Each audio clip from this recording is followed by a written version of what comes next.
Magandang hapon mga kabay. So ito po yung pang-anim ko na repair mga kabay. Ayan, 39099F. Ayan. So 8200 PL pa rin ito mga kabay. So ayan, nakasaksak na yun mga kabay. Oh. Ayan, wala po siyang power. So titrace natin kung bakit ayaw nyo gumana. So tara mga kabay, samahan nyo po ako. So ayan mga kabay, tester natin yung switch. Bakit ayaw gumana?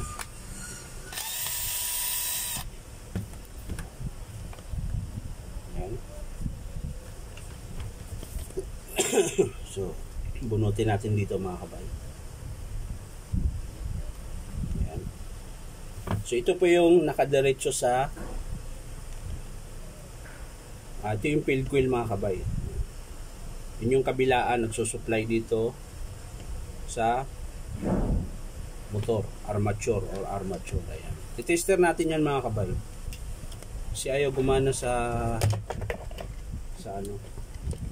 So yan, titester natin mga kabay. Ayan.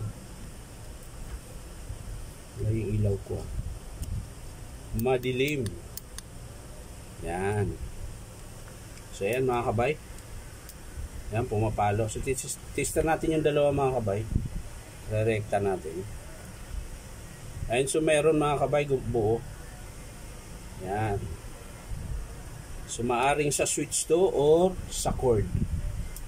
Ngayon, lalabas natin ngayon yung switch. Yan, para makita nyo talaga mga kabay.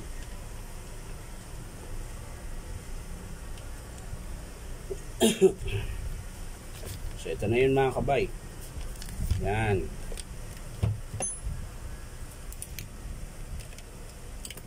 Yan, tingnan nyo naman po yung wire niya mga kabay, di ba? Ang gulo. Yan, tas puro dugtong na. Yan. Yan, puro dugtong na mga kabay. So ang pinakamadali nito mga kabay, titester muna natin para hindi na ako mag-trace dito. Switch muna. Tester natin yung switch.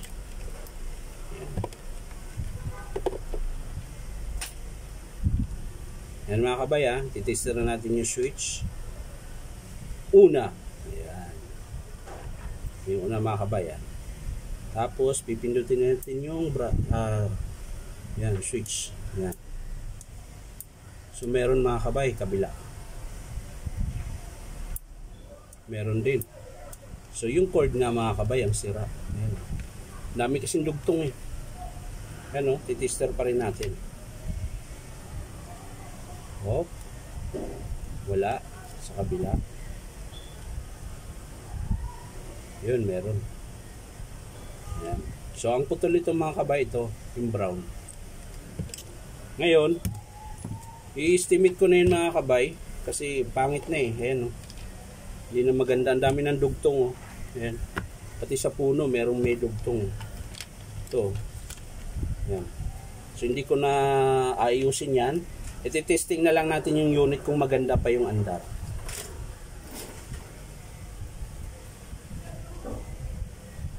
So yan mga kabay, meron akong pang testing dito.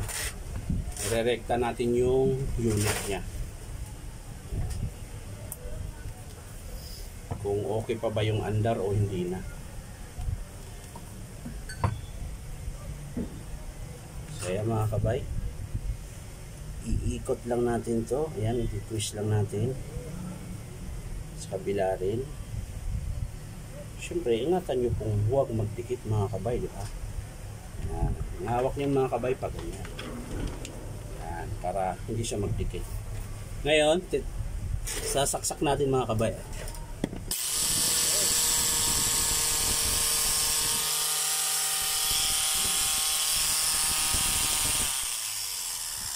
Gumagana mga kabay, kaso lang iba andar, masiglab.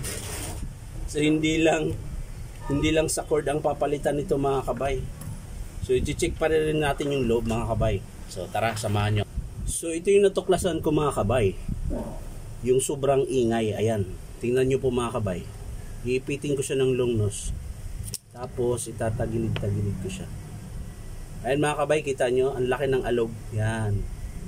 Yan, yun po yung dahilan kung bakit maingay. Tsaka tingnan nyo mga kabay, Ganon din. May sumasayad dyan sa gilid. Ayan, oh. Makintab. Ayan mga kabay. Ayan, napapansin nyo yan mga kabay. Hindi kita. Ayan. Lima mga kabay. Ayan. So pansin nyo mga kabay, yung unit din kanina na umiinit, ganon din. Ayan, oh. Tingnan nyo po, ito mas malaki po yung kintab nya. Ayan. Dito, wala po. So dito, yun yung papalitan mga kabay ito. Yung 608 nya, yun po yung dahilan kung bakit sumayad yan. Tsaka iba andar nya.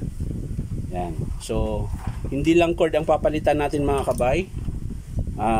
Bearing na rin, ayan, pati sleeve, ayan, magpapalit na rin ako dito mga kabay. Ayan, kasi manipis na rin. So, ang papalitan natin mga kabay dito is cord protector, ayan. Itong 3 meters cord dito mga kabay ito. Tapos plug, bearing 608, 607 tsaka sleeve. Yan. So yan lang po ang papalitan natin dito mga kabay sa DWE 8200PL. Ayan. So hindi ko na papakita sa inyo mga kabay kung paano buuin. Papakita ko na lang sa inyo kung i-approve to ng customer. Ayan. Pag in-approve to ng customer mga kabay, so ipapakita ko sa inyo kung paano ako magpalit ng bearing, tsaka sleeve, tsaka cord, ayan, tsaka plug. So yan lang po mga kabay. Maraming salamat. Bye bye.